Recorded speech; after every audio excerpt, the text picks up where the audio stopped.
Good morning, good morning, women of valor. It's your girl. I like that. It's your girl, Andrea Monroe. Your sister girl, Andrea Monroe from Women of Valor. I was doing my devotion this morning, and a couple of things out of it spoke to me, so I wanted to share it with you guys, because it's what most of us deal with.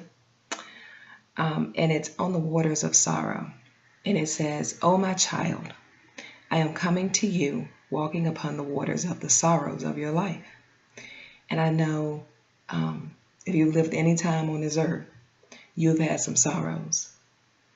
And it says, above the sounds of the storm, you will hear my voice calling your name. You will hear my voice. Whose voice? The Lord's voice calling your name. He's coming walking upon the waters of the sorrows of your life. And that just made me smile because I just think about the different things that he's delivered me from. And I know if you think, you could think about the things that he's delivered you from, that he's stepped in the midst of the situation and the circumstances of your life. And when he stepped in, there was a peace, there was a calm, even though there was still maybe horrific things going on around you. Maybe there was still just pain in your life. There was shame in your life, but he brought a peace. He brought a calmness to it. It says, "You are never alone, for I am at your right hand." So he's right there, literally holding your hand. But I think the key for us is to grab back and hold his hand. It says, "Never despair, for I am watching over and caring for you."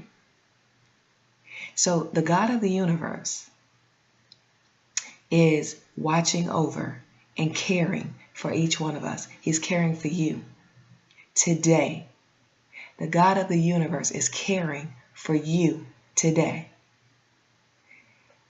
And it's like, wow, just to think about that. The one that created the heavens, the one that created the stars, the one that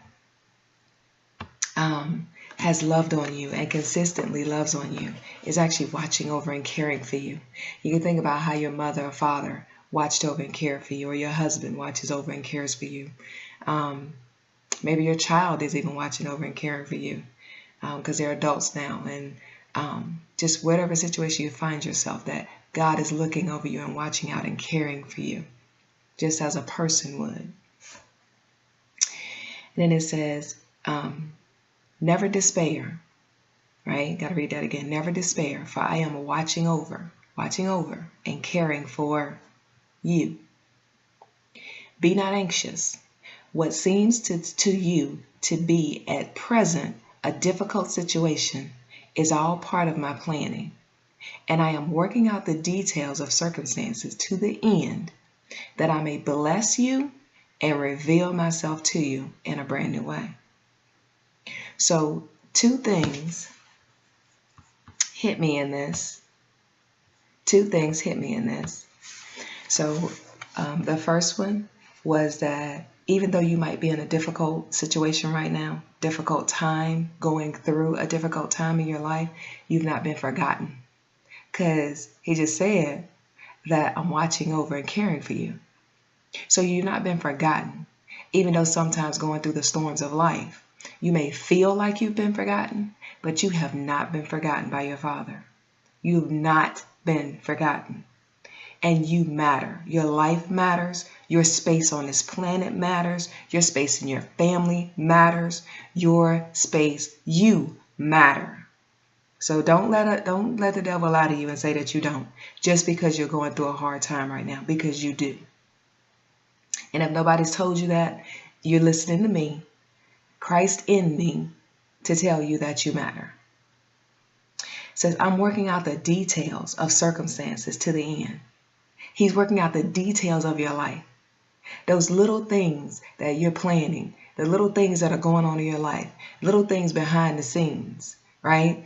If you've ever planned a birthday party, there's things behind the scene before that big day. Before that big day happens, the birthday party, surprise birthday party, the anniversary party, the the cruise, you got something big planned, right? There's a big reveal that's going to happen. But you and I both know that there's things that have to happen before that big reveal happens, right?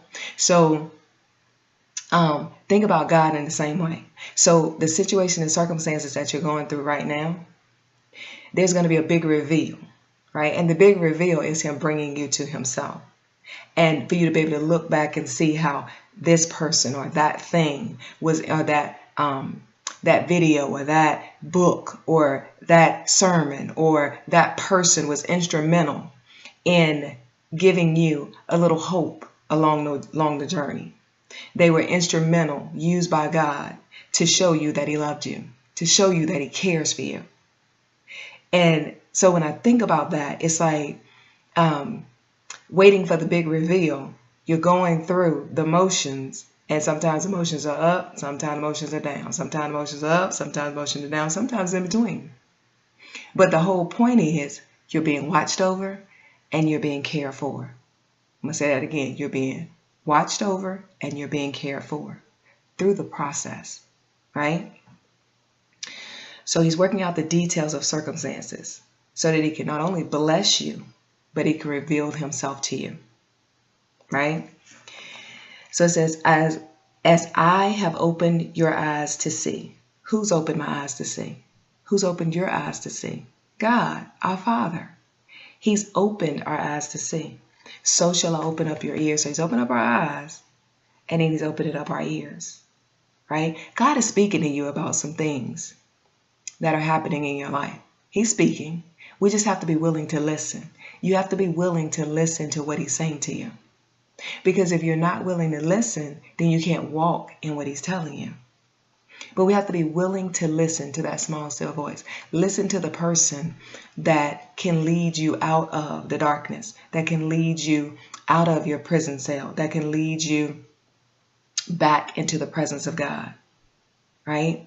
Because can I tell you that if it's been a while since you spent some quality time, some quiet time with the Lord, he's waiting on you. He's waiting on you to come back. He's waiting on you. You might say, well, it's been a long time since, I did this, that, and other, right? With the Lord. But guess what? He's waiting on you. He's waiting to spend time with you. He's waiting for you to come to him with your issue, with your circumstances. You might be one that's been going around Robin Hood's barn. You've been going around talking to other people, sharing your issues with other people, sharing the problems with other people. But can I ask you a question? Have you shared that issue with the creator of the universe? Have you shared that issue with the creator of you?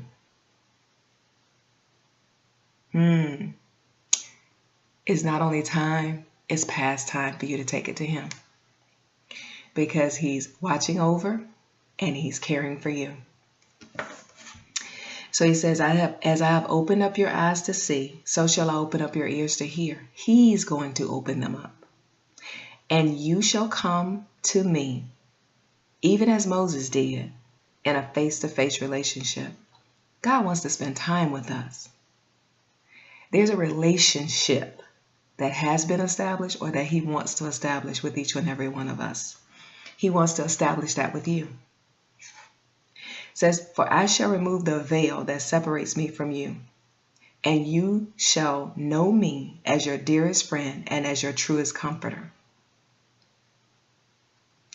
He's going to remove the veil.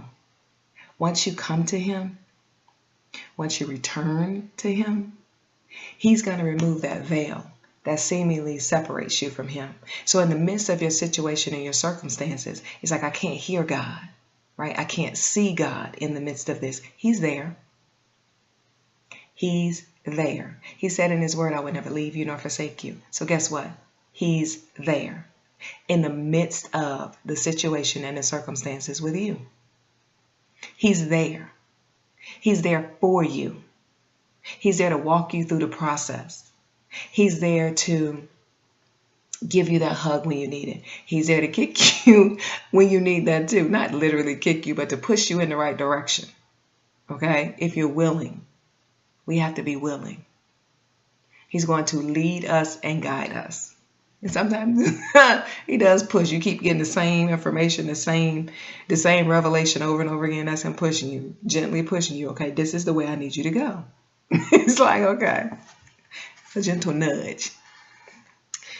It says, for I shall remove the veil that separates me from you, and you shall know me as your dearest friend and as your truest comforter. Think about your best friend right now. Your best friend is that person that you run to. You know, when things are good, you run to that person. When things are bad, you run to that person when things are in between. Guess what? That's what God wants us to do for him. He wants you to run to him. Like you pick up the phone. Oh, I got to call my girlfriend. I got to tell her. Oh, I got to call my girlfriend. Oh, my God, this is going on. I got to call my girlfriend, right? I got to call that person, right? Can I tell you, when great things happen in your life, when good things happen in your life, there's an orchestrator. His name is God. I call him Daddy God. He's orchestrating things. Like he said, I'm planning the details. I'm working out the details in the midst of the circumstances, right? That's the good circumstances as well as the bad and everything in between. No darkness shall hide the shining of my face, for I am a bright star in the night sky. Never let your faith waver. Never let it waver, because the different situations, circumstances in your life can have you think about other things. Is God really going to work this out for my good and for his glory? Is God really listening to me as I'm praying? Is God really on my side? Does he really have my right hand? You know, has he really never left me because I feel like he's left me?